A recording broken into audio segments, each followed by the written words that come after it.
राम राम मंडळी.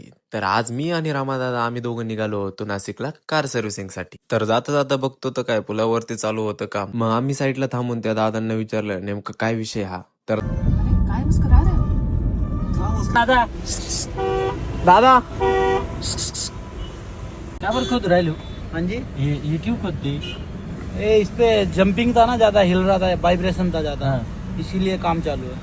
तो उसको ज्यादा टाइट कर रहे हैं। हाँ, अभी वर्किंग चल रही है इस पे, इसलिए। है क्या? अच्छा अरे हम सोच रहे थे क्यों इतना खोद रहे हैं। इसका जॉइंट जोड़ना है। जॉइंट जोड़ना है क्या?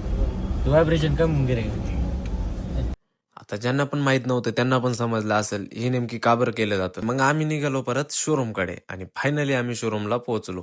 शोरूमला पोहोचल्यानंतर त्यांनी आपली गाडी एंट्री वगैरे केली. एंट्री झाल्यानंतर चारही साईडने त्यांनी फोटो वगैरे काढून घेतले, कारण गाडीला कुठं डेंट वगैरे कुठं स्क्रॅच काय आहे की नाही बघून घेतलं. आणि गाडी सर्व्हिसिंग साठी लागणार होता वेळ, त्यामुळं म्हटलं आतमध्ये जाऊन बसू तरी. मग आतमध्ये बसून टीव्ही वगैरे बघत बसलो आणि नंतर टीव्ही बघून बघून पण बोर व्हायला लागलं होतं. मग तेवढ्यात रामादादा म्हणे चल गाडीकडे तरी चक्कर मारून येऊ, काय काम करताय तेवढं तरी बघू. आणि आपली गाडीचं तर काम चालूच होतं, तेवढ्यात लागली होती भूक. मग रामादादाला म्हटलं चल मिसळ वगैरे तरी खाऊन येऊ.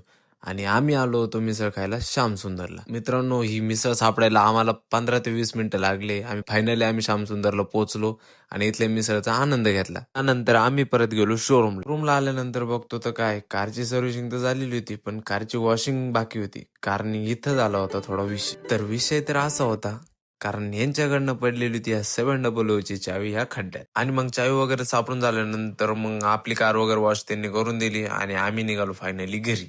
तर मित्रांनो, आपला ब्लॉग जर तुम्हाला आवडला असेल तर लाईक आणि फॉलो नक्की करा.